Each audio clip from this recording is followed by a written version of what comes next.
મહિનાઓ સુધી સ્ટોર કરી શકાય તેવી જામનગરની સૂકી કચોરી આજે આપણે ઘરે બનાવી લઈશું. એકદમ ખસ્તા ક્રિસ્પી બનીને તૈયાર થઈ જશે.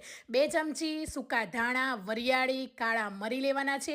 તલ, તમાલપત્ર અને તજનો ટુકડો બધું શેકી લેવાનું. મિશ્રણ ઠંડુ થઈ જાય એટલે મિક્સર જારમાં એડ કરીને કાશ્મીરી મરચું, હિંગ, હળદર, ખાંડ, મીઠું એડ કરીને ગ્રાઇન્ડ કરી લઈશું. હવે આપણે અહીંયા સેવ, ચવાણું અને મગની દાળ લેવાની છે. એને પણ ગ્રાઇન્ડ કરીને બધી વસ્તુને મિક્સ કરીશું. તલ, કાજુના ટુકડા, કિસમિસ બધી વસ્તુ મિક્સ થઈ જાય એટલે આંબલીનો પલ્પ 3 ચમચી એડ કરી દેવાનું છે. બાઇન્ડિંગ આવી જાય એટલે નાના નાના બોલ્સ બનાવી લેવાના છે.